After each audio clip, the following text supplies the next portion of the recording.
En el DF, entramos en la mente de los especialistas para encontrar señales de creatividad de un emprendedor, de pasión de un investigador, de liderazgo de una empresaria, porque son señales que inspiran y que hay que saber leerlas. Por eso los más importantes líderes de las industrias y mercados nos entregan su experiencia e insumos que aportan al país. DF, 34 años leyendo las señales de los mercados y negocios. Te invitamos a conocer www.mercadosglobales.cl, el sitio web de indicadores económicos de BCI, diseñado especialmente para entregarte toda la información necesaria para tu día a día. Gracias a su diseño versátil e innovador, te permitirá realizar búsquedas de manera más rápida. Tendrás a disposición más de 70 indicadores e instrumentos en línea. Además, podrás comparar hasta 5 instrumentos financieros y acciones y conocer el detalle de los fondos mutuos y fondos de inversión BCI. Hola a todos, muy buenos días. Qué bueno estar acá.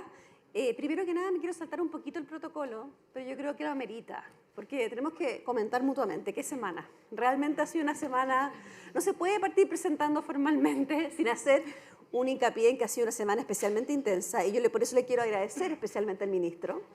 Yo sé que el ministro encuentra que era obvio que iba a acompañarnos, pero el segundo año que nos acompaña en marzo en este encuentro que pretende proyectar macroeconómicamente el 2023 y yo sé que la coyuntura política ha estado compleja esta semana y las horas que vienen no promete mejor tampoco. O sea, ¿no ha terminado la semana todavía? No ha terminado la semana todavía. Por eso yo quiero partir por agradecer, valorar especialmente esto. Quiero también saludar a mis dos copanelistas que también han hecho un esfuerzo porque están hoy día en un rol que no están habituadas y van a ayudarnos a canalizar las preguntas que toda la ciudadanía tenemos en torno a los temas macroeconómicos. Muchas gracias por estar con nosotros. Primero Andrea Togman, economista jefa de Quiñenco y consejera electa de la SOFOFA. Muy bienvenida, Andrea, gracias. Y Claudia Torres, que es la gerenta general de BCI Asset Management. Hemos estado coordinándonos en reuniones, en WhatsApp, buscando un bloque de preguntas para aprovechar bien esta hora, la que será una hora de transmisión. Agradezco también al BCI, que es el presentador de este encuentro, y a todo mi querido equipo del DF, que está aquí en toda la parte de producción, a su directorio y sus editores que están aquí presentes. Quiero comentarles ahora que estamos siendo transmitidos por muchas plataformas diferentes, varias del diario financiero, por streaming.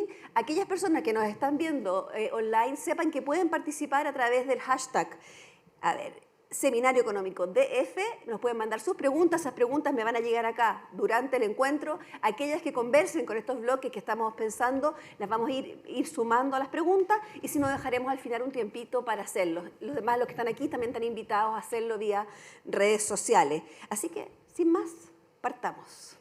Yo me voy a dejar la primera pregunta. La primera pregunta es, ministro, como comentábamos esta semana difícil, las primeras reacciones que ha tenido usted y el gobierno han sido apuntar a una coalición de derecha que votó en bloque en masa, de alguna manera. En algunas personas dicen que coordinado por ciertas personas o bajo ciertos parámetros, y algunas áreas del Congreso bien díscolas. Pero eso no va a cambiar en el tiempo y ustedes apuntan a hacer algunos acuerdos. ¿Cómo se va a manejar el diagnóstico que ustedes tienen hoy día? Muy bien, bueno, primero que nada, muy buenos días a todos y a todas. Efectivamente ha sido una semana intensa, que además está marcada, ¿cierto?, por el Día Internacional de la Mujer, así que, aunque sea unos días más tarde, felicitaciones a todas las mujeres que mayoritariamente están participando claramente en esta reunión. Por supuesto que el otro evento de la semana fue la votación del proyecto de reforma tributaria. Nosotros sabíamos que esta iba a ser una votación estrecha, por supuesto. No nos hacemos ilusiones respecto de dada la composición del Congreso. Pero a veces uno a lo mejor ingenuamente tiende a pensar que los argumentos, los datos, el esfuerzo de flexibilidad hace una diferencia, pero desgraciadamente creo que la dinámica de política en Chile ha ido evolucionando en una dirección distinta, donde la evidencia, los argumentos quizás pesan menos que en fin, otras consideraciones que no caen ya tanto dentro de mi área. Ahora, ministro, evaluar. claro, pero esa premisa supone pensar que los argumentos y los datos convencían a los otros. O sea, no necesariamente puede haber sido quizá la reforma no era la que... Sí, a ver, o sea, bueno, a mí me ha tocado trabajar con el Congreso desde el 90, así que he visto toda la evolución, claro, con algunos saltos entre medio que estuve fuera del país, pero es interesante y preocupante la atención que ha comenzado a centrarse, por ejemplo, en las votaciones de la idea de legislar. Y esto, hay que decir, no es un tema solamente de ahora, no es un tema solo que afecta a este gobierno, también afecta al gobierno anterior.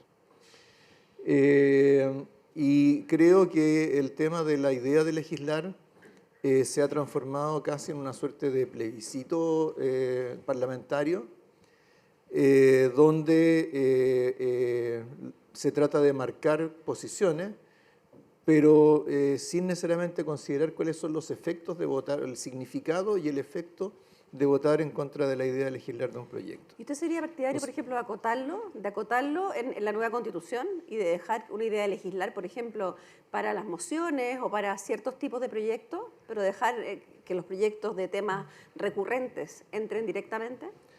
Puede ser, o sea, pero quizás quiero enfatizar un poquito más qué es lo que significa la idea de legislar. Significa, ¿cierto?, si acaso hay mérito en legislar sobre una materia que está siendo propuesta, en este caso, por el Ejecutivo. Y el rechazo de la idea de legislar, que si uno lee, ¿cierto?, nuestra Constitución y ve cómo funciona el Parlamento, está pensado para eventos más bien de carácter excepcional, se ha ido transformando en un punto de tensión casi recurrente. O sea, yo tuve votaciones en contra de la idea de legislar de la ley de presupuesto. ¿Ah? Entonces se pregunta, a ver, ¿qué significaría no legislar sobre la ley de presupuesto? ¿Qué está pensando el parlamentario o parlamentaria que vota en contra de la idea de legislar de un presupuesto? Y normalmente lo que uno encuentra es que la argumentación que se da es que, bueno, hay tal o cual tema que no le gusta al parlamentario o que rechaza del contenido del proyecto. Por ejemplo, hubo parlamentarios que justificaron su voto en contra de la idea de legislar de la reforma tributaria, argumentando de que no beneficiaba a las pymes. Pero, por supuesto, en el articulado del proyecto había normas que afectaban a las pymes, en general que las beneficiaba, y perfectamente, y creo yo, o sea, mirando retrospectivamente, en otras etapas de nuestra vida política, lo normal habría sido que un parlamentario o parlamentaria dijera, ok, yo acepto que se justifica que haya una reforma tributaria, pero no me gusta el impuesto patrimonial, no me gusta tal o cual norma y voy a votar en contra de esa norma cuando lleguemos a la votación en particular. Entonces hemos recorrido un camino inverso. Ahora, ministro, en lugar de ir de lo general a lo particular, estamos yendo de lo particular está condicionando lo general. Ahora, ministro, quizá dejando sentado el punto de que esta votación fue un ejemplo claro de que hay una necesaria reforma al sistema político, eso es lo que va a tener que usted lidiar probablemente el año y medio que viene, quizás 2 años más. Y hay una urgencia de una reforma tributaria y una reforma de pensiones. Lo que viene ahora es dentro de ese mapa y dentro de esa composición, viene la búsqueda de un consenso y ese consenso va a ser en una modalidad 2x1, incluyendo pensiones y tributaria. ¿Cómo se va a perfilar de ahora en adelante esta discusión? Bueno, hay opciones estratégicas que uno puede tomar. nos Obviamente tiene que generar más diálogo, tener flexibilidad en la discusión de un proyecto, pero nosotros lo tuvimos en este caso. Pero tuvimos usted se abre 3 meses de trabajo prelegislativo, 8 meses de trabajo en la Comisión de Hacienda, 90 indicaciones que modificaron el proyecto, en algunos casos temas sustantivos. ¿Ah? Entonces yo creo que aun cuando uno tenga la tendencia natural a irse a las normas constitucionales o cómo se enmarca tal o cual proceso, creo que no debe dar por hecho o no debe dejar de lado lo que es la responsabilidad de cada parlamentario y parlamentaria. Claro, pero eso es inmovilismo, que es justamente lo que el presidente llamó a no dejarse, porque si le ponemos la responsabilidad al otro, y ustedes son el gobierno, ¿de dónde van a venir estas búsquedas de consenso, estos paquetes de políticas públicas? a ver, nosotros tenemos el instinto natural de pensar en grandes acuerdos, ¿cierto? Se habla de grandes acuerdos para, en fin, en este caso para temas fiscales, para temas tributarios, para temas de seguridad, para temas de previsión, de seguridad social, pero tenemos que reconocer que no hemos tenido ningún gran acuerdo en mucho tiempo. Entonces, creo que lo que hay que hacer es tratar de focalizarse en aquello sobre lo cual uno quiere legislar y siempre, ¿cierto?, tratando de ponerse en el lugar del otro, encontrar los espacios de encuentro. Yo quiero decir que, o sea, me ha tocado conversar con muchas contrapartes distintas en el curso de la reforma tributaria, un año completo, ¿cierto?, dedicado a esto. Y yo he encontrado mucha más receptividad, por ejemplo, en los empresarios, en las mismas dirigencias empresariales, frente al tema de la necesidad de aumentar la recaudación para financiar medidas sociales importantes, fortalecer el sistema de protección social. He encontrado mucha más recepción en eso que en el mundo político. Y yo quisiera hacer, yo creo que hay que hacerse una pregunta respecto de nuestro mundo político. Que es que normalmente uno asume, digamos, da como por hecho que los riesgos para, por ejemplo, la disciplina fiscal están en la izquierda, que es la izquierda, ¿cierto?, la que quiere gastar, ¿cierto?, y no le importa el déficit, etc. Pero yo tengo la impresión de que en realidad tendríamos que hacernos la pregunta para el otro lado. O sea, ¿cuánto valora la derecha política la responsabilidad fiscal? Y lo pregunto porque si uno mira una serie de hechos, en realidad se da cuenta de que, de que la respuesta a eso no es tan obvia. Pensemos que en los dos gobiernos de centro derecha que hemos tenido, la deuda pública se incrementó en 56.000 millones de dólares, 20% del producto. Sí, ahora, ministro, bueno, vamos a volver después ¿Ya? a eso. Pero perdón, déjeme completar la idea. El gobierno anterior propuso la creación de la PGU financiando solamente un tercio del costo de la PGU. Y fue la oposición de la época la que presionó para aumentar el financiamiento tributario para la PGU. Luego, en la discusión de la ley de presupuesto para el 2023, la oposición presentó una indicación para aumentar la PGU a 250.000 pesos sin financiamiento. Y luego votó en bloque por la admisibilidad de esa indicación y lo perdió solamente por un voto. ¿Ah? Entonces, siguen ocurriendo cosas. O sea, ¿qué es lo que habría pensado frente a una discusión como la que acabamos de tener? Bueno, lo que hemos dicho muchas veces, gastos permanentes, financiamiento permanente. Hoy día no lo tenemos. Vamos a ver qué es lo que ocurre para adelante. ¿Qué significado tiene, por ejemplo, la libertad de acción que dio Renovación Nacional a sus diputados para votar el sexto retiro? Entonces, yo creo que tenemos que pensar un poco en esto. ¿Ah?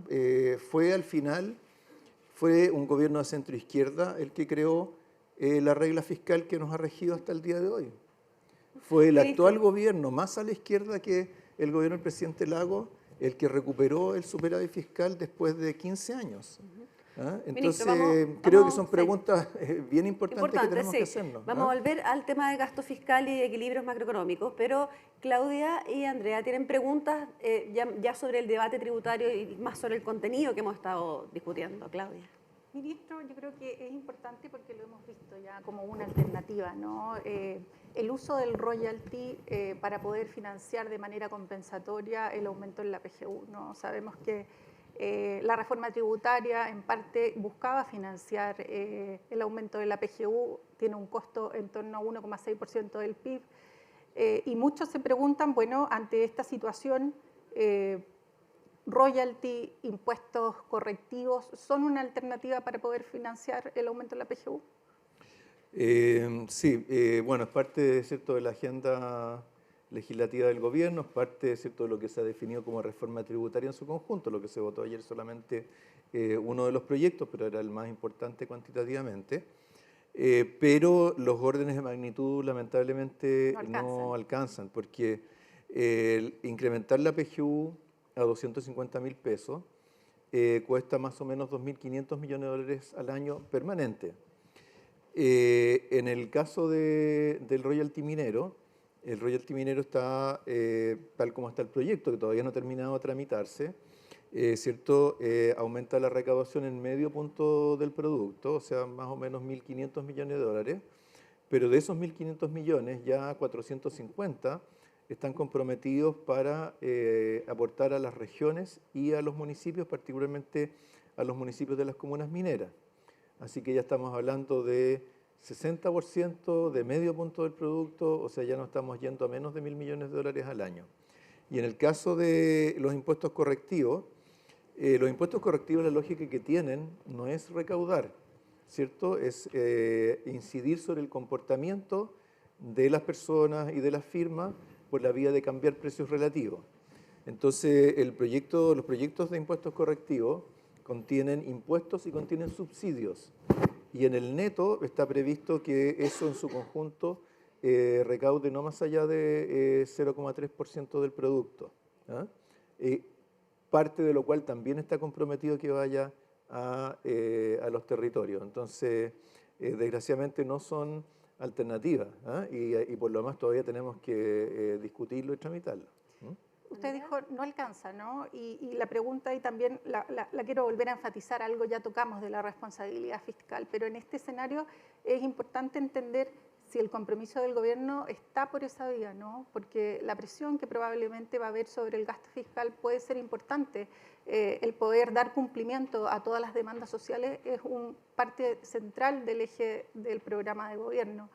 Y lo hemos visto hoy día, algunas clasificadoras de riesgos ya empiezan a poner un poco el foco de atención, sobre todo en nuestra clasificación de riesgos, ¿no? Entonces, la pregunta es, bueno, ¿el compromiso sigue siendo igual? El compromiso sigue siendo el mismo porque para el gobierno del presidente Boric el tema de la disciplina fiscal no es una cuestión de las clasificadoras, no es una cuestión de ortodoxia económica, tiene que ver con una responsabilidad ante la ciudadanía. Y esa responsabilidad es que si hay un gobierno que está impulsando reformas importantes, se tiene que preocupar, si quiere que tengan éxito esas reformas, que le lleguen a la gente, que persistan durante el tiempo suficiente para tener un impacto, tienen que tener un financiamiento permanente, tienen que tener un financiamiento estable.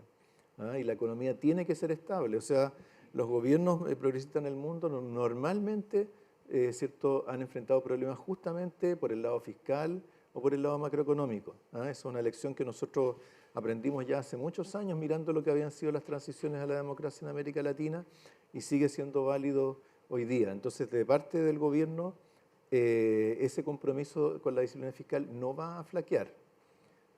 Pero tenemos que mirar con atención este tipo de señales como esta que les mencionaba de esta indicación en la ley de presupuesto, porque ¿qué habría pasado si en realidad en lugar de perderse por un voto la admisibilidad se hubiera ganado por un voto? ¿Qué habría ocurrido en nuestra discusión presupuestaria? ¿Qué habrían dicho las clasificadoras de riesgo? Ministro, aprovechando la conversación sobre disciplina fiscal y sumándome a Marilí con agradecerle que haya venido hoy día, es una semana complicada, yo quería partir al revés, felicitarlo. Felicitémoslo porque el primer año después de una década de superávit fiscal es algo que hay que reconocer, una baja de gasto que también se aprobó en el presupuesto del gobierno anterior, pero es una baja de 24% sobre una base alta, pero es un esfuerzo muy significativo. Y por lo tanto eso, y el cambio de la regla fiscal, o sea, creo que hay un cambio significativo bajo su mandato con respecto a ponerle de verdad carne a la responsabilidad fiscal. Dicho eso, también ha repetido usted que gastos permanentes hay que financiarlos con ingresos permanentes y claramente hoy día estamos en un momento medio complejo con respecto a eso. Yo fui ayer, tuve la suerte de ir a un foro de McKinsey que hacen un estudio importante sobre Chile, en un estudio de 85 países encuentran, y es interesante escucharlos porque la transición de los países hacia ¿cómo se llama? Carbono cero, es una transición muy relevante con respecto a varios de esos productos que nosotros en Chile producimos, dentro de esos litio. Y se habló de litio ayer 1500 veces, entonces después tuve que llegar a la casa a leer un poquitito más de litio porque no es mi tema, ¿no es cierto? Pero algo que me llamó mucho la atención sobre el litio, y volviendo a finanzas públicas, es que parte de este aumento o de este superávit fiscal tiene que ver con este aumento significativo de ingresos del litio del año pasado. Esos ingresos que, si fueran permanentes, podrían financiar gran parte de nuestras promesas. De hecho, como la mitad del programa o del proyecto de ley que se discutió, y estando de acuerdo con todo el problema de polarización y un problema político en el cual yo no me voy a meter, ya no tenemos. Entonces, mi pregunta es, primero, desde la responsabilidad fiscal, obviamente, ¿cómo vamos a hacer para darnos cuenta si es que esto es realmente transitorio o es permanente? Porque ya salieron ayer varias voces diciendo, bueno, no importa, gastemos la plata del litio para financiar esto, y eso es muy peligroso. Pero segundo, sobre todo, que esto es endógeno, porque dependiendo de cómo hagamos la estrategia de explotación y exploración del litio, vamos a poder generar esos recursos permanentemente o no. Las últimas semanas estamos escuchando a la ministra hablar de que van a presentar este gran plan, van a presentar a la empresa. Yo sé que es su carril, pero también tiene que ver mucho con crecimiento potencial y recaudación, y por lo tanto ese es su carril. Yo siento que esta polarización que usted describe muy bien tiene que ver también con no ponernos de acuerdo tampoco dentro de su misma coalición con respecto a estas cooperaciones público-privadas.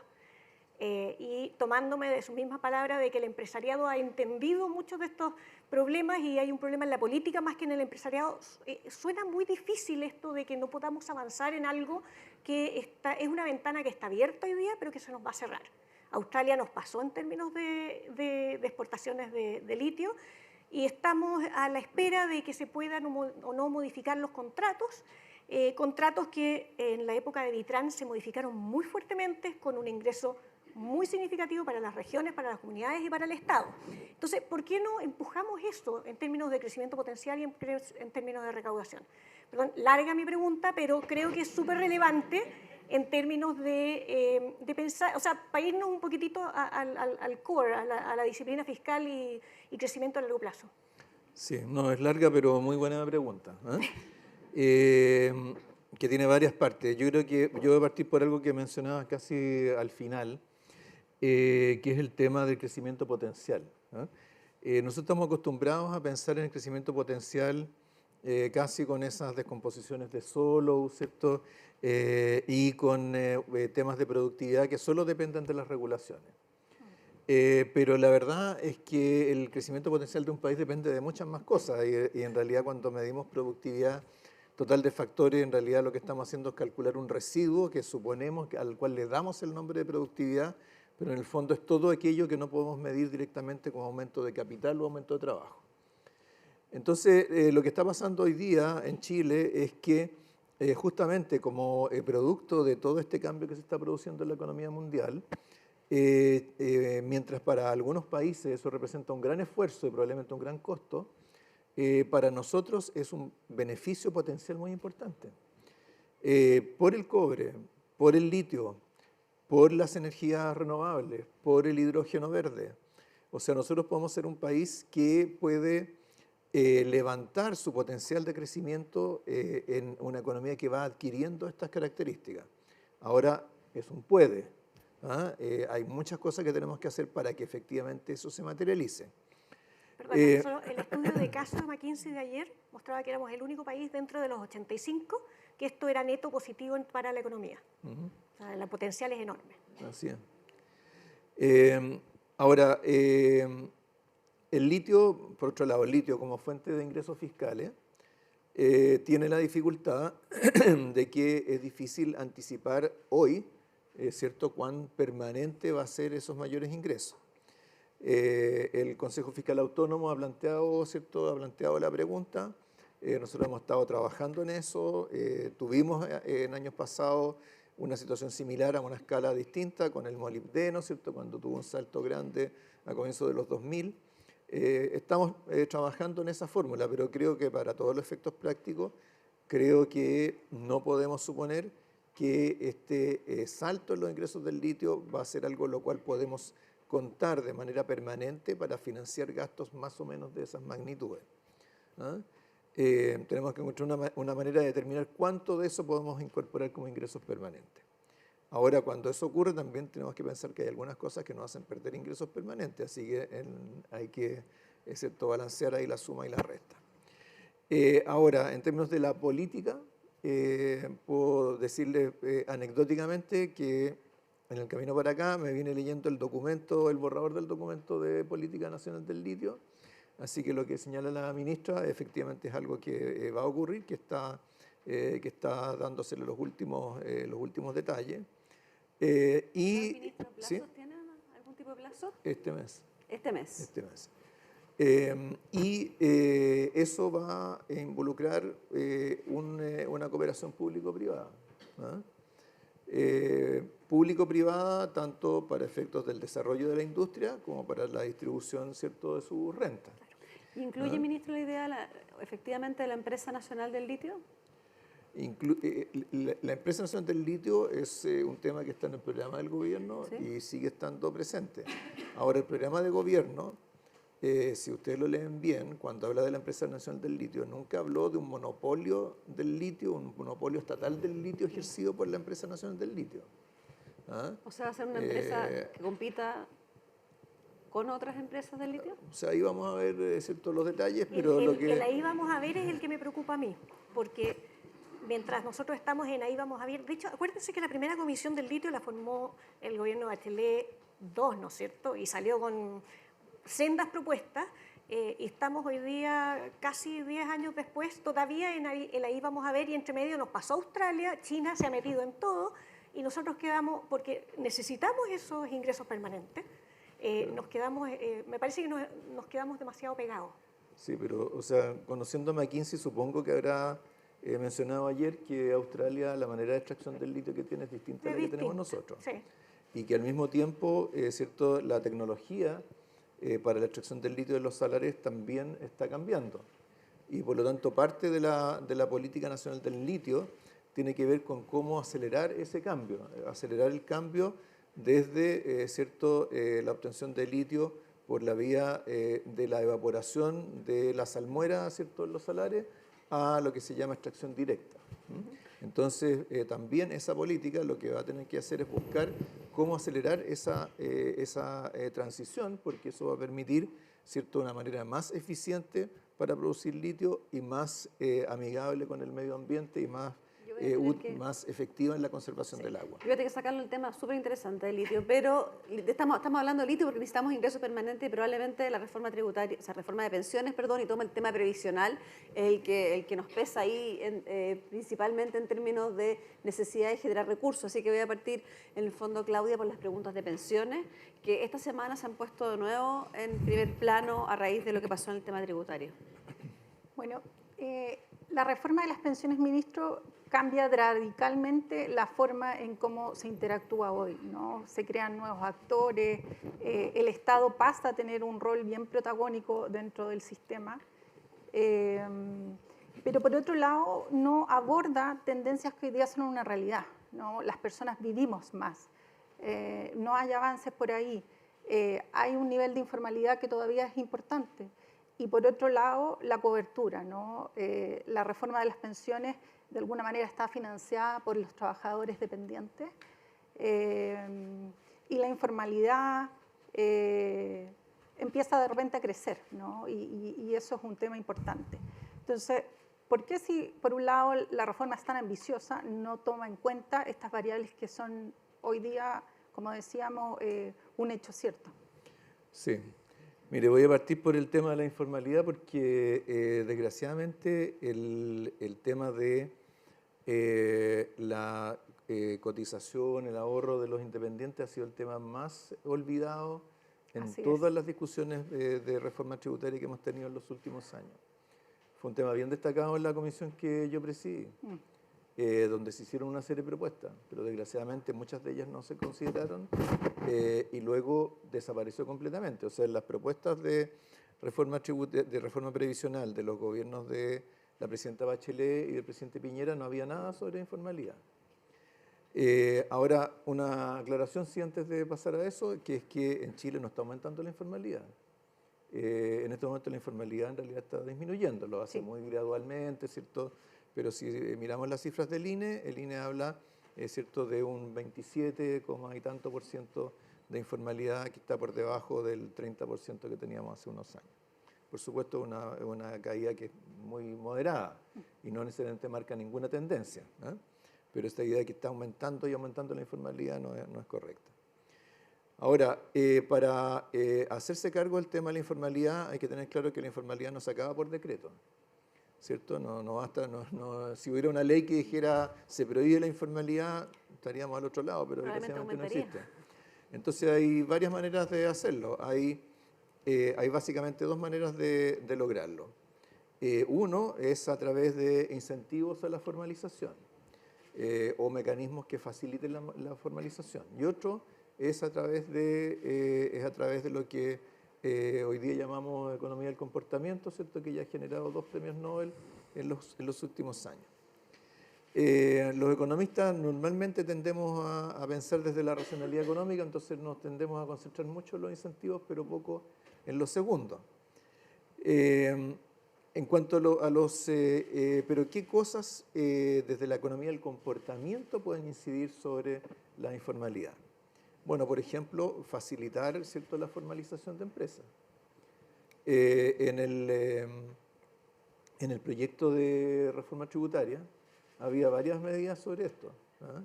Entre otras, ¿cierto?, había una norma en la cual para nuevas empresas, constituidas, ¿cierto?, tributariamente como empresa, iban a tener, ¿cierto?, no iban a pagar IVA durante los primeros 6 meses de funcionamiento, iban a reducir el pago de IVA se reducir en 50% los siguientes 6 meses y 25% en el resto hasta completar 2 años.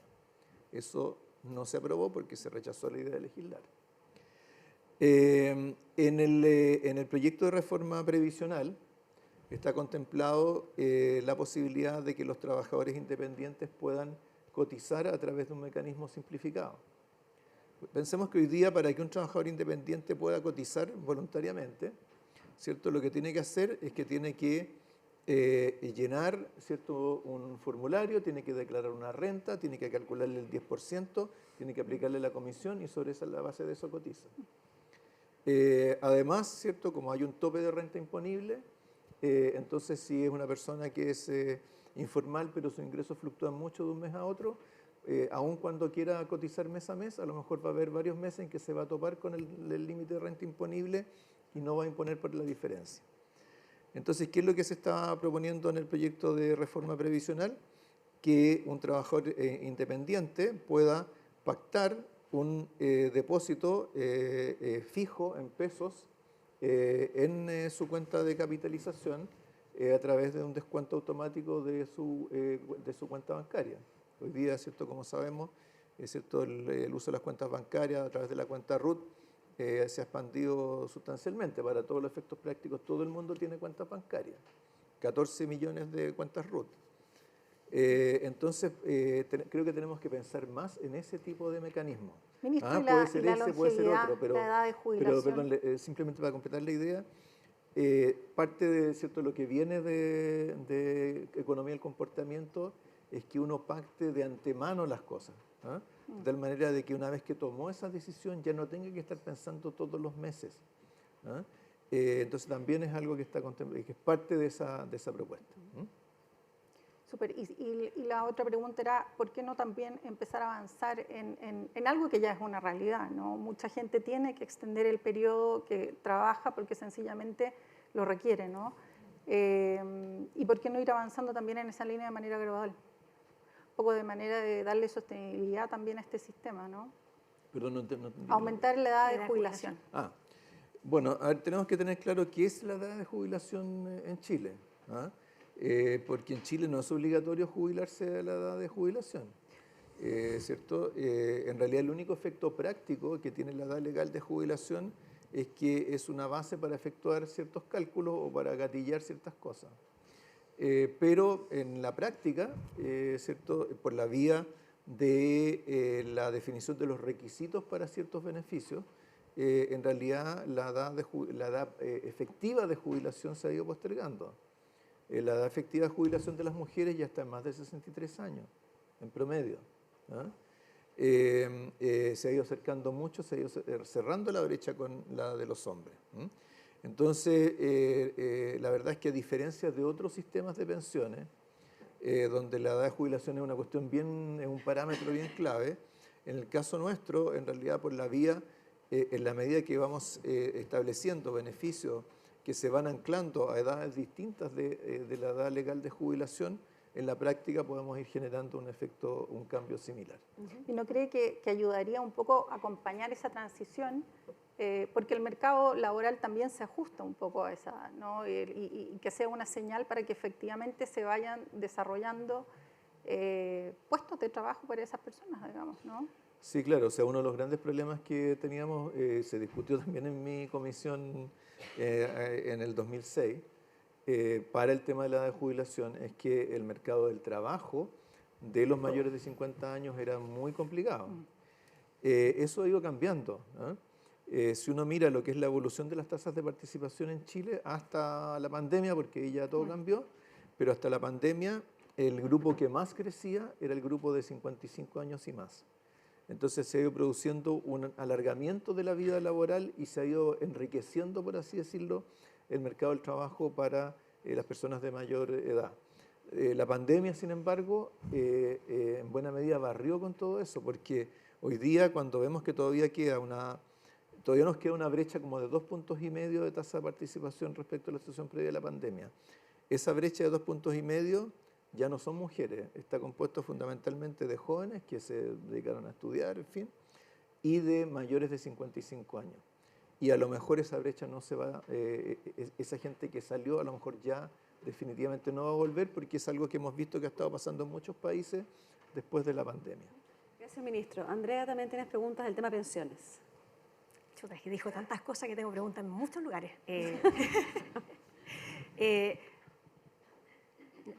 No puedo dejar de preguntar, ¿subsidio al empleo de más de 55 años existe algo, pero se puede reforzar? Me imagino que por ahí también hay partes de las balas que uno va pensando, porque obviamente, como decía Claudia, el mercado laboral es espejo del mercado de pensiones, entonces por ahí. Pero la pregunta, o sea, esa se la dejo, pero yo quería, nos ha enseñado usted y todos los que han hecho políticas públicas que las políticas públicas son dinámicas y sobre todo un sistema de seguridad social es dinámico. Habló recién de la comisión del 2006, que fue súper significativa en introducir solidaridad en ese momento con el pilar solidario. Y después de eso han habido muchos cambios, incluyendo el del año antepasado de la PGU, que yo creo que es sustantivo.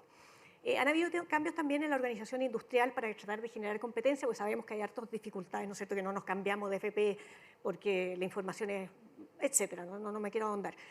Ahí metimos licitaciones, hemos hecho un esfuerzo de que las inversiones cundan con los multifondos, etcétera.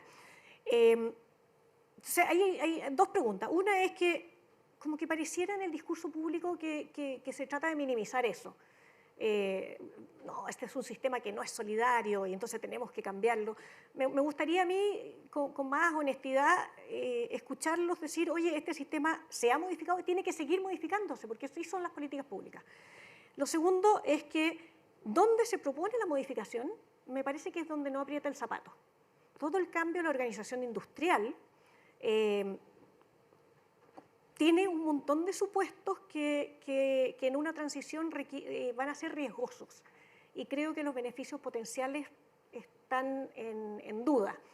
Obviamente me refiero a cuentas nacionales y me refiero a la monopolización o el default de que los recursos se van al Estado. Entonces, cuentas nacionales me parece algo que es súper discutible. Y la pregunta es, ahora que en este nuevo contexto, después de 11 meses de diálogo que fueron, me imagino, súper complicados, vienen muchos meses de diálogo en el tema de pensiones y esos son dos temas que a lo mejor podrían ya vislumbrarse como temas a conversar.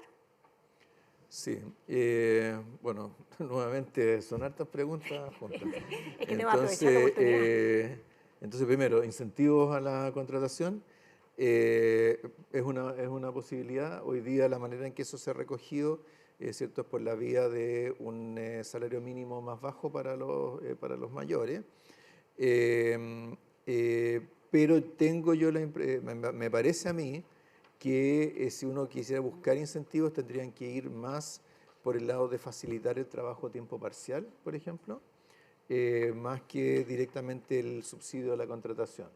¿Ah? Pero, en fin, acuerdo, forman parte, adaptabilidad. digamos, de una batería que Sí. y sigue más o menos la misma lógica. Ahora, respecto de, digamos, las propuestas más grandes de reforma. A ver, yo diría lo siguiente, a ver, primero, la capitalización individual como tal, por definición, no contiene solidaridad, o sea, no hay Porque por dónde... el sistema no es la capitalización individual. Claro, El sistema incluye, es mixto. Justamente, es que para allá voy. ¿Dónde está la solidaridad hoy día? Está básicamente en dos partes. Está en el pilar solidario antes, la PGU ahora, ¿cierto? Financiado por el fisco con Renta General de la Nación, y está en el seguro de invalidez y sobrevivencia, ¿cierto? Porque siendo un seguro, hace un pool de riesgo donde, ¿cierto? Todos aportamos y retiran, ¿cierto? Aquellos para los cuales se materializa el riesgo. Entonces, a lo que voy con eso es que varias de las cosas que están propuestas en la reforma fundamentalmente operan con esa misma lógica. O sea, cuando se habla de seguro social, no se está haciendo un juego de palabras, no es un branding de fantasía. ¿Ah? Es decir, bueno, vamos a desarrollar, ¿cierto? Vamos a ampliar este concepto de seguro, ¿ah? Y lo vamos a extender a cosas que no están hoy día cubiertas por el seguro de invalidez y sobrevivencia. ¿Ah? Lo vamos a extender, por ejemplo, a riesgos, entre comillas, que tienen que ver con circunstancias que las personas no pueden cambiar, por ejemplo, las diferencias entre hombres y mujeres. Lo vamos a extender a cosas a las cuales la gente se enfrenta a lo largo de su vida, por ejemplo, las necesidades de cuidados. ¿Ah? Lo vamos a extender, ¿cierto?, a cosas que tampoco necesariamente podemos manejar individualmente, que es cierto que es la diferencia de los ingresos que podemos acumular durante nuestra vida laboral. Y entonces, ¿cómo se financia un seguro? Bueno, se financia con una prima, ¿cierto? Una prima y una serie de ¿cierto? Eventos que gatillan el seguro. Eso es el seguro social del proyecto de reforma previsional. Es simplemente el desarrollo de la idea de un componente de seguro dentro del sistema de pensiones. Ahora, ¿qué es lo que nos enfrentamos con eso? Nos enfrentamos a esta idea de que todo tiene que ser de propiedad individual y todo tiene que ser heredable. El seguro de invalidez y sobrevivencia no es ni de propiedad individual ni es heredable. Hoy día es parte fundamental del sistema. La PGU no es heredable, ni es de propiedad individual, es simplemente un beneficio que tiene la persona. Entonces, creo que tenemos que poner un poco de racionalidad en esta discusión. No por ganar un punto en una discusión vamos a distorsionar todo el sistema de pensiones. Estoy de acuerdo, O sea, yo se lo he dicho a los propietarios de algunas de las grandes AFP, que son al mismo tiempo, ¿cierto?, compañías de seguro a nivel internacional. Yo les digo, ¿qué es lo que están haciendo ustedes con esta campaña por el tema de la propiedad individual? ¿No se dan cuenta que a partir de ahí surgió la idea del retiro de las rentas vitalicias? ¿Acaso no es de ahí de donde viene? ¿No es de la gente que dice, no, pero si esa es mi plata, entonces yo la quiero retirar? Pero eso no es un seguro. ¿Ah? Entonces, creo que tenemos que poner un poco de racionalidad en esta discusión, y en la medida que ponemos racionalidad vamos a poder resolver muchas cosas. El tema del default del administrador estatal es un tema totalmente conversable, no es un tema esencial del proyecto de reforma. ¿Ah? ¿Quién dijo que es un tema esencial? Nosotros no hemos trazado líneas rojas en nuestro proyecto. ¿Ah? Usted dice que es un tema conceptual, pero también puede ser un tema de preferencia. Puede haber un grupo de personas importantes, entre ellos un grupo de parlamentarios, que este modelo de seguro social extendido a todo no le parece la manera adecuada, de llevar adelante el sistema de pensiones. Entonces, en la negociación son choques de dos modelos, básicamente. ¿Eso es? O sea, yo creo que la lógica de la propiedad individual es lo que está detrás de los retiros de fondos de pensiones y creo que erosiona el concepto mismo de sistema de pensiones.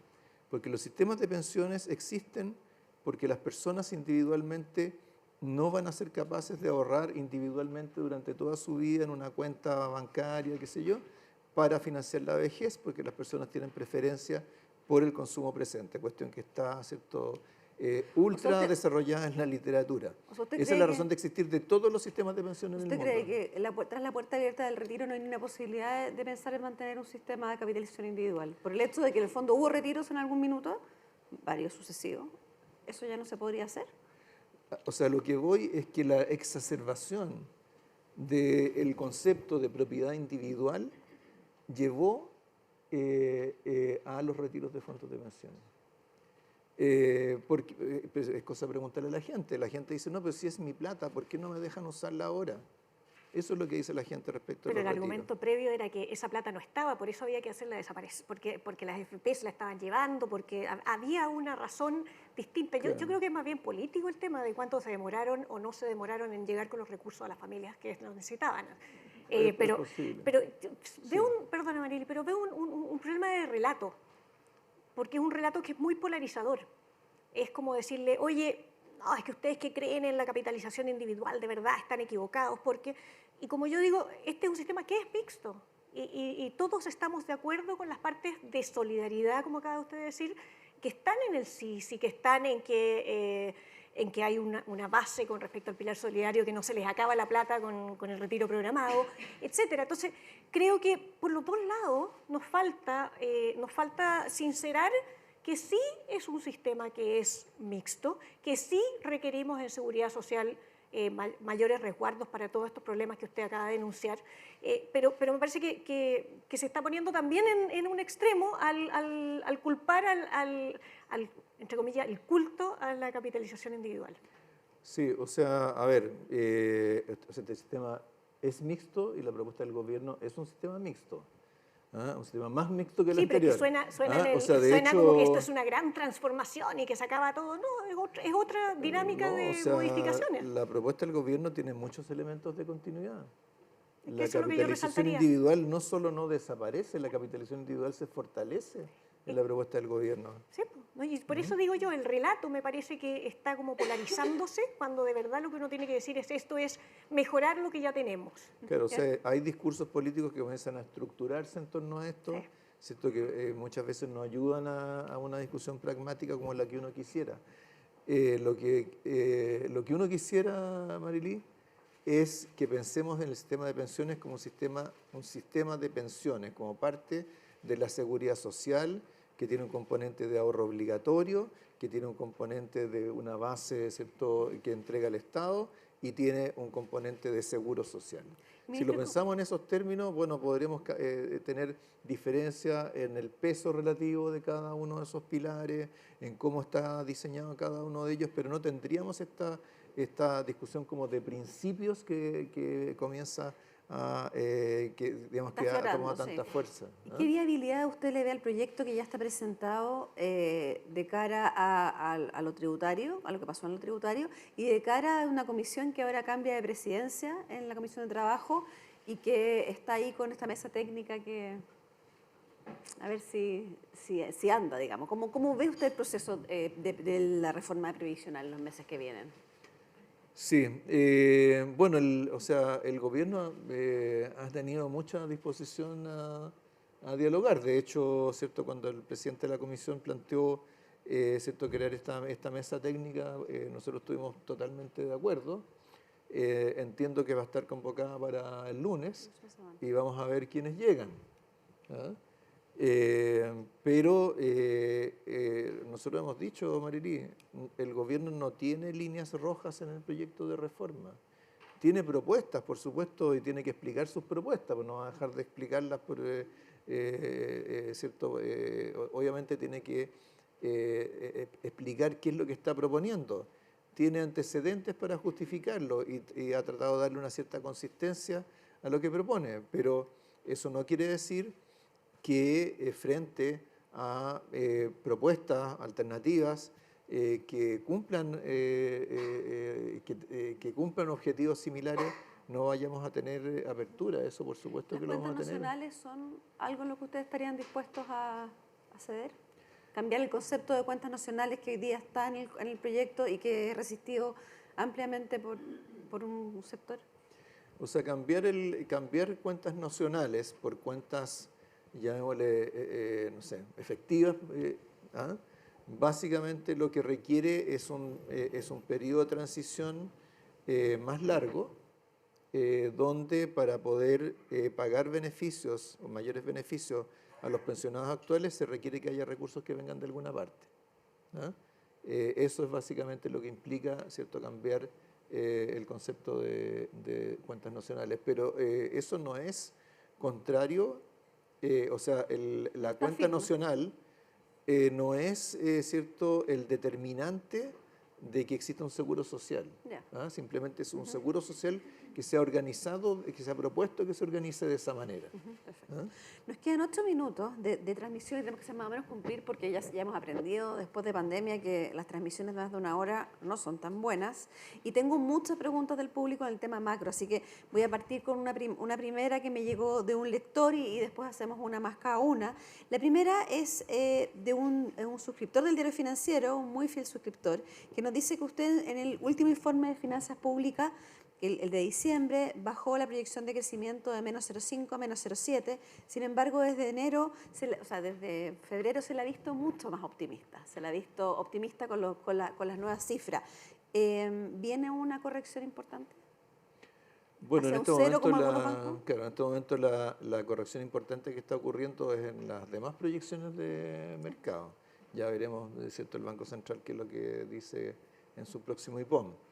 Pero hasta hace 3 meses atrás, las proyecciones del gobierno estaban en un extremo del rango de proyecciones para la economía en el 2023. Estaban en el extremo, entre comillas, optimista. Ahora lo que ha ocurrido es que todas las proyecciones de mercado han ido subiendo, el gobierno hizo un pequeño ajuste, pero básicamente lo que ha ocurrido es que se ha estrechado, ¿cierto?, el margen de esas proyecciones, y eso es bueno, quiere decir que entendemos mejor cómo se va, tenemos una visión más compartida de cómo se va a comportar la economía en el 2023.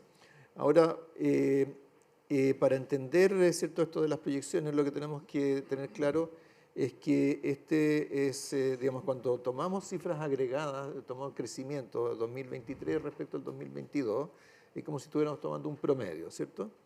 Pero ese promedio está compuesto de una trayectoria al interior del año que puede ser muy distinta. Entonces, por ejemplo, si uno parte el año de muy arriba, pero tiene caídas de actividad todos los trimestres, puede ser que termine igual con un crecimiento positivo porque partió de muy arriba. Si parte de muy abajo y tiene un crecimiento todos los trimestres, puede ser que igual tenga una cifra negativa, y sobre todo si lo compara con un año que partió a su vez de muy arriba. Ese es lo que es como tricky de estas cifras de crecimiento del 2023. Entonces, ¿qué es lo que hacen las diferencias en las cifras de crecimiento para el 2023? Primero, si el primer trimestre del año va a ser un trimestre de caída de la actividad, de aumento de la actividad o de actividad estable, porque eso nos mueve toda la base para el resto del año. Hasta hace poco todos suponían que íbamos a tener una caída importante en el primer trimestre, particularmente el Banco Central. Esa caída grande en el primer trimestre no está ocurriendo. Ahora, ¿febrero no podría estar afectado por los incendios? ¿No podría haber un efecto ahí? Es posible. Nosotros hemos mirado lo que ocurrió en el 2017. El efecto fue relativamente pequeño, pero también las características fueron un poco distintas. Pero, digamos, los incendios, por supuesto, implicaron pérdidas importantes, en fin, pero en términos de impacto sobre la actividad económica, que no es tan grande. En general, lo que ocurre con los desastres es que implica una pérdida de activos grandes, pero en términos de los flujos a veces no hacen una diferencia tan significativa. Entonces, en el fondo, dependiendo de si el primer trimestre cae, se mantiene o sube, eso va a marcar mucho la cifra del año. Y por supuesto el resto, cuando hablo de cifras trimestre a trimestre, siempre estoy hablando de comparación respecto del trimestre anterior. Y por supuesto lo otro es con cuánta fuerza, ¿cierto?, venga el crecimiento en los trimestres siguientes. Pero el primer trimestre del año va a ser bien clave para determinar el signo de la actividad durante el 2023. Pero aparte de la parte técnica de la base de comparación, hay este movimiento, ¿no es cierto?, de las expectativas hacia, en el mejor de los casos, crecimiento nulo, ¿no es cierto? Ahí se ha ido moviendo. En parte es porque el mundo en general está mejorando, China, etcétera, y en parte son cosas domésticas. ¿Cuánto pesa cada uno y qué cosas domésticas podría usted resaltar de lo que está generando este cambio? O sea, suponiendo que efectivamente no es solo una demora en la baja, sino que los trimestres van jugándonos positivamente. Sí. Y dentro del interno, por favor, ministro, considere la tesis de Sebastián Edwards y algunos otros economistas de la posibilidad de que los resultados del 4 de septiembre tuvieran que ver con esto. Sí. A ver, primero, ¿cierto? Si uno ve lo que ocurrió durante el 2022, ¿cierto? Lo que encuentra es que, bueno, primero si mira el PIB no minero, el PIB no minero va a crecer más o menos como 3,5% en el 2022. Las proyecciones que había por ahí por abril del año pasado era 1,5 puntos, o sea, son prácticamente 2 puntos de diferencia de crecimiento del PIB no minero en el 2022. Eso ocurrió porque la demanda interna cayó menos de lo que se preveía.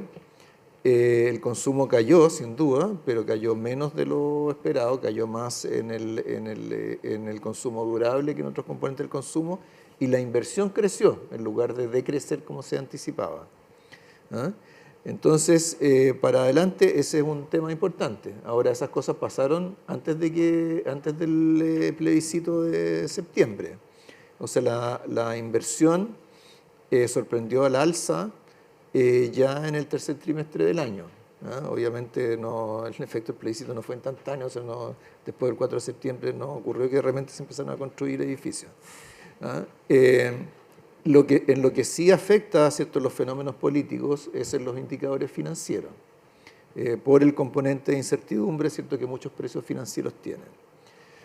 También ahí la historia no es tan nítida respecto del plebiscito, pero yo creo que no cabe duda que contribuyó positivamente.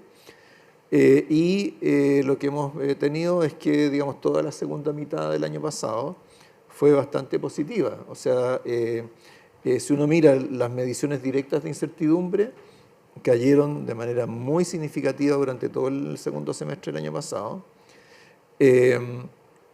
Eso significó, ¿cierto?, que pasáramos de tener un dólar a 1.050 pesos a tener, como estamos hoy día, en torno a los 800 pesos.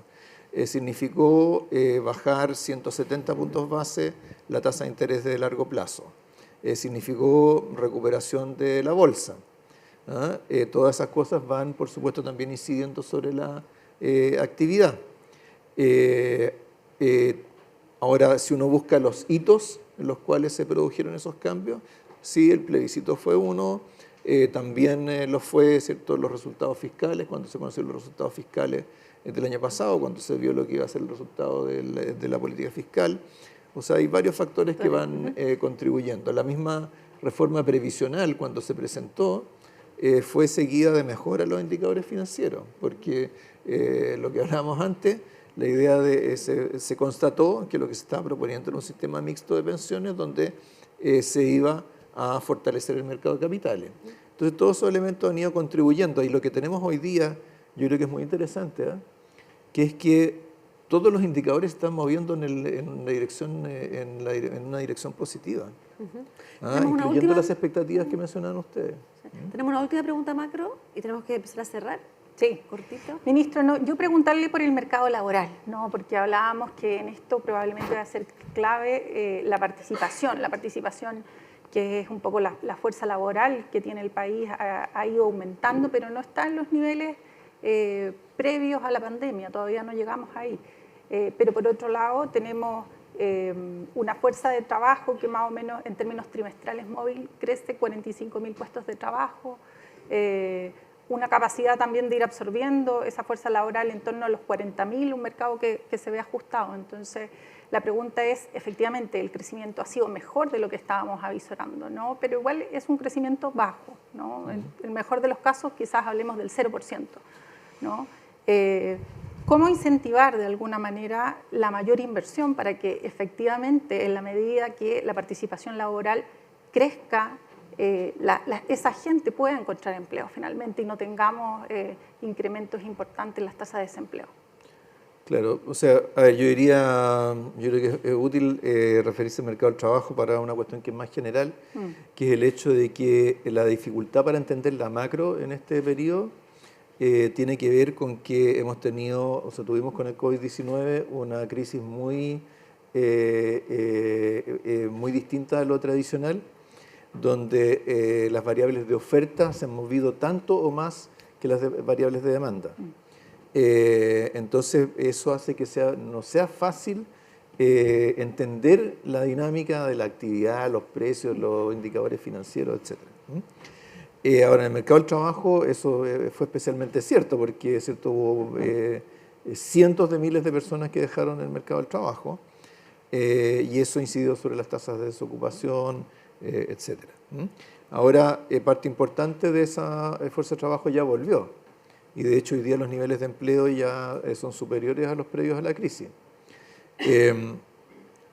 Pero lo que resta de tasa de participación es dudoso si va a terminar de devolverse completamente, porque está concentrado, como comentamos antes, en personas de mayor edad. Ahora, en el mercado del trabajo, si uno observa, el empleo asalariado ha estado creciendo más que el empleo no asalariado y ha estado contribuyendo a absorber el aumento de la oferta de trabajo. Mucho en ese rol también el Estado ha jugado un rol bien clave, ¿no? En la creación de estos puestos de trabajo es finalmente el Estado el que ha contribuido con mayor fuerza a absorber esa fuerza laboral, ¿no? Y los privados quizás un poco más congelados. Entonces la pregunta es cómo de alguna manera poder volver a poner el foco en la necesidad de crecer, ¿no? Es eso lo que finalmente nos va a permitir un poco financiar todas las demandas sociales de manera mucho más sostenible en el tiempo. Cómo salimos un poco a hablar de eso que puede hacer una diferencia en el largo plazo. Claro, bueno, el Estado ha contribuido a través de sus propias decisiones, pero también por las políticas de empleo. O sea, yo creo que el IFE laboral ha sido un buen instrumento político. Ahora, su pregunta va a la inversión, ¿cierto? La inversión y el crecimiento. Entonces, yo diría que se necesita para aumentar la inversión. Por supuesto, tenemos que seguir bajando la incertidumbre, por eso no es bueno que se nos alargue la discusión tributaria. Y esto habría sido mejor que la hubiéramos cerrado en 4 meses más, a que tengamos, no sé, 1 año y medio por delante. Pero hay otras formas, por supuesto, de hacerlo. Hay muchos temas de proyectos que están en espera de aprobaciones ambientales. Ahora recién tuvimos la aprobación de Coyahuasi, en los próximos días va a Los Bronces, ¿cierto? Ojalá que esos proyectos grandes finalmente logren la compatibilidad con los estándares ambientales y se puedan materializar. Tenemos que resolver, ¿cierto? Esta crisis en la cual ha estado el sector de la construcción. Hay varias medidas que se han implementado en esa dirección. Va a estar ayudando la baja de tasas de largo plazo, ¿cierto? Que son más relevantes para la inversión que la tasa de muy corto plazo de la política monetaria.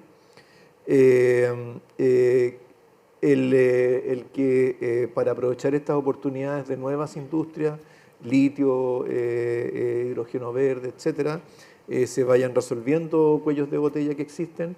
En el caso del hidrógeno verde, por ejemplo, el Ministerio de Medio Ambiente está trabajando en una metodología para simplificar todo el proceso de evaluación ambiental para que sea más temprano y más estandarizado, de tal manera de que no esté dependiendo, ¿cierto?, de decisiones en el último minuto, en la última instancia. Pero siempre con el comité político al final, ¿no? ¿Siempre con el comité político al final? Siempre con el comité de ministros, pero va a haber también el Ministerio de Medio Ambiente está trabajando en una propuesta de reforma del sistema de evaluación de impacto ambiental. Y ahí el rol de las distintas instancias y de los CEREM y todas esas cosas es una cosa que va a estar también en discusión. Es importante que la inversión pública siga creciendo. Nosotros nos atrasamos mucho en materia de infraestructura hace años atrás. O sea, tenemos muchas vías por las cuales avanzar. Parte de ellas están en la agenda proinversión que dio a conocer el gobierno. Teníamos medidas en favor de la inversión en la reforma tributaria, nuevamente no se aprobaron. Teníamos, por ejemplo, un fondo de créditos tributarios para proyectos con alto efecto multiplicador que se iba a ir asignando todos los años. Ojalá que sea algo que podamos revivir junto con el resto de la reforma o con los ajustes que tenga que tener. Así que Ministro, yo diría que no es un tema, un tema que para nosotros es de máxima relevancia.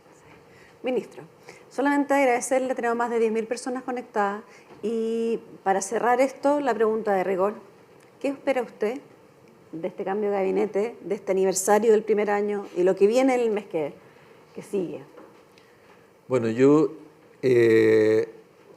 hace meses atrás cometí el error de anunciar el cambio de gabinete inadvertidamente.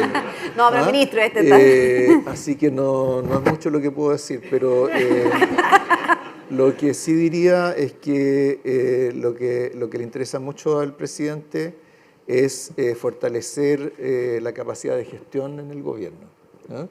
Yo creo que así como el cambio de gabinete anterior tuvo que ver con procesar el efecto el resultado del plebiscito, creo que en este caso más bien los temas que preocupan al presidente son más bien de gestión y probablemente es esa preocupación la que se va a reflejar en las decisiones que él tome. ¿Gestión política o gestión de los ministerios en terreno? Gestión de gobierno. La gestión de gobierno tiene de todas esas cosas. Muchas gracias, ministro. Muchas gracias a mis copanelistas, que yo creo que están para periodistas, francamente. Así que cualquier cosa se reconvierten. Así que muchas gracias a todos por estar con nosotros. Gracias a BCI. Y los dejo para una jornada que sigue siendo súper interesante. Gracias.